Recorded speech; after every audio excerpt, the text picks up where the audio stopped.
नमस्कार, मैं हूं अमित और आप देख रहे हैं आंखें न्यूज 24। राजद प्रदेश कार्यालय में एक प्रेस कॉन्फ्रेंस का आयोजन किया गया, जिसमें पार्टी के तमाम प्रवक्ता मौजूद थे। पार्टी के मुख्य प्रवक्ता शक्ति सिंह यादव ने कहा कि बीपीएससी मुद्दे को हम कोर्ट तक लेके जाएंगे। जिस प्रकार आयोग ने गड़बड़ी की है और सरकार को धूल झोंक रही है, यह बर्दाश्त होने वाला नहीं।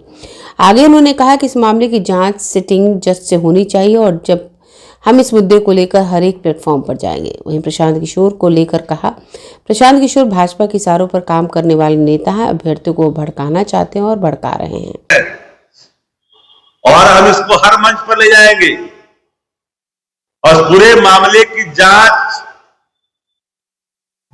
सिटिंग जज के देख रेख में होनी चाहिए। बीपीएससी जो बिहार के माथे पे कालिक पोतने की कोशिश की है लगातार, बीपीएससी के अधिकारी क्या बोल रहे हैं, नहीं होगा, ये नहीं होगा। शुरू में कहा कुछ नहीं हुआ, फिर आपने उसको री किया। मांग क्या थी? दलील देते हो कि आंगनबाड़ी का बेटा बन गया। अरे दलील देते हो, किस बार का दलील देते हो? जिस बार में आप जरा ध्यान दे करके देखो, दलील मत दो। ये दलील वाली कहानी नहीं है, ये कहानी बड़े पैमाने पर लेन देन का है। सीधा मैं चार्ज करता हूं सरकार को कि संरक्षित बिना ये संभव नहीं है। अपराधी मामले पर चुप्पी साधते हो, मानो बिहार में कोई सरकार है जी। सरकार नाम की चीज दिखती ही नहीं है। भारतीय जनता पार्टी ने पूरे सीएमओ को अपने कब्जे में ले लिया है। जिस समय बता रहे थे 2005 के बाद सुंदरता की बखान कर रहे थे, उस समय एक आपस उप मुख्यमंत्री वहां खड़े थे। हमको लगा कहीं इनकी सुंदरता पर ध्यान इनकी नहीं चली गई। क्या बोल रहे हैं भाई? अब महिला विधायक आदिवासी समाज के आने वाले के साथ बोल दिया आपने। आप कहां बकस रहे हैं? आप भूल जा रहे हैं क्या ये सत्य है क्या कि माननीय मुख्यमंत्री जी का चेतना नहीं बचा? क्या कोई भी स्वस्थ मानव इस तरह की टिप्पणी कर सकता है? नहीं कर सकता है। इसलिए हमने कहा अब स्ट्रीट मार्क का लीडर को आप आगे करके आप चाहते हो कि भ्रष्टाचार को, एक गैंग को हम संरक्षित करें। ये क्या है? स्ट्रीट मार्क का ही लोग न है जो बैठे थे बेबी प्रोजेक्ट वाले। ये दूसरा कौन था? बिहार की जनता पांडे प्रशांत किशोर जी को जानता है। इसका प्रादुर्भाव कहां से हुआ? गुजरात से हुआ। पहली सीढ़ी गुजरात है, वहां से इस व्यक्ति का प्रादुर्भाव हुआ। और ये व्यक्ति जहां जहां देश में गया है, उन दलों को कमजोर करके भारतीय जनता पार्टी के लिए ही काम किया है। ये तो डाटा लेता है, डाटा बेचता है। और ऐसे व्यक्ति को भारतीय जनता पार्टी ने खड़ा कर करके पूरे सरकार के खिलाफ सत्याग्रह जो खड़ी थी, अव्यवस्था के खिलाफ, अराजकता के खिलाफ, भ्रष्टाचार के खिलाफ, बीपीएससी में धांधली के खिलाफ, उसको अलग आपने चेंज करने की कोशिश की। ये विधुर कौन है? ये कौन है विधुर? ये जो देखिए, जिसकी फोटो मैंने दिखाई नीरज की, उसकी दूसरे पत्नी के साथ ये बिजनेस पार्टनर है। बल्कि अंतरराष्ट्रीय प्लेटफार्मों पर बीपीएससी अभ्यर्थी का मुद्दा लगातार उठ रहा है। यह अभ्यर्थी की मांग री एग्जाम, और री एग्जाम हुआ नहीं। सत्याग्रह की शुरुआत हुई थी गर्दनीबाग से। कोई सूद नहीं ले रहा था।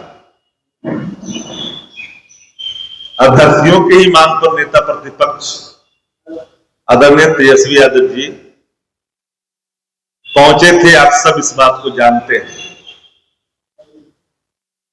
और नैतिक समर्थन दिया था कि अभ्यर्थियों की मांग जायज है, री एग्जाम होनी चाहिए। प्रथम दृष्टया साफ दिख रहा था कि बड़े पैमाने पे धांधली हुई है। बाद में स्वीकार भी किया बीपीएससी ने और एक परीक्षा केंद्र को रद्द किया। पूरे मामले में बीपीएससी ही नहीं, कोचिंग संस्थान से लेकर के बीपीएससी इंक्लूडिंग प्रशांत पांडे को अलग नहीं रख सकते। कोचिंग संस्थानों को किस आधार पर बीपीएससी ने बुलाया और बुला कर करके बात किया? जब री एग्जाम की बात कर रहे थे अभ्यर्थी, तो नॉर्मलाइजेशन की ओर ध्यान को भटकाने में कोचिंग माफियाओं की बड़ी भूमिका रही और पूरे ये गठजोड़ में एक बड़े पैमाने पर खेल हुआ है। अगर तफ्तीश हो, इसकी सीबीआई जांच हो,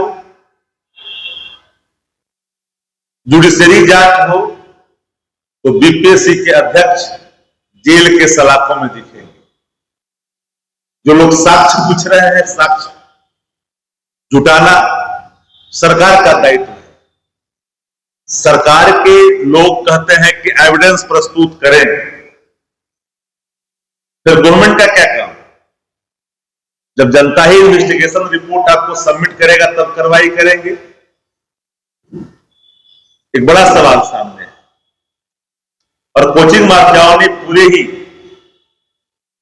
इस सत्याग्रह को जिस तरह से मोड़ने की कोशिश की, एक अलग दिशा देने की कोशिश की। हालांकि अभ्यर्थियों ने कोचिंग माफियों को भी इशारों में करारा जवाब दिया, बैरक वापस भी आनी पड़ी। अब देखिएगा कि कोचिंग माफियाओं की जब भूमिका ठंड पड़ गई तो उस पूरे सत्याग्रह को भटकाने के लिए सत्ता संरक्षित एक किरदार की भूमिका खुल करके आ जाती है सामने। आंखें जो आपका चैनल है उसके लिए और उसके दर्शकों के लिए 2 लाइन की हम शुभकामनाएं अपने ढंग से देते हैं। आप सब में मिठास घुल जाए बांसुरियों बीन की तरह और लोग आपको भी प्यार करने लगे वैक्सीन की तरह। हंसते रहें, मुस्कुराते रहें और देखते रहें आंखें न्यूज 24। अगर आपने अभी तक हमारे चैनल को सब्सक्राइब नहीं किया है तो हमारे चैनल को जल्द से जल्द सब्सक्राइब करें, लाइक करें, शेयर करें। अगर आप भी अपने दुकान, प्रतिष्ठान, school, college, coaching centre, restaurant, cafe का विज्ञापन देना चाहते हैं, वो भी किफायती दर पर, तो आंखें न्यूज 24 लेकर आया है आपके लिए एक सुनहरा मौका। आंखें न्यूज 24 न्यूज पोर्टल की दुनिया में बिहार का सबसे उभरता हुआ चैनल, जहां बिहार झारखंड से जुड़े तमाम बड़ी खबरें देखने को मिलती है। तो देर किस बात की, आज भी जुड़े आंखें न्यूज 24 के साथ संपर्क करें हमारे व्हाट्सएप नंबर 8935876430 पर। क्या आप पत्रकारिता के क्षेत्र में अपना कैरियर बनाना चाहते हैं? तो आज ही royal Ashoka institute of mass communication and journalism में अपनी जगह सुनिश्चित करें।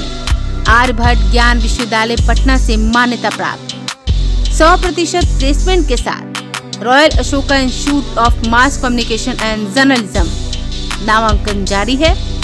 हमारा पता है DS/16 गायत्री मंदिर के समीप, कंकड़ बाग, पटना 8,20,000। आप हमें संपर्क भी कर सकते हैं। हमारा मोबाइल नंबर है 9955456126।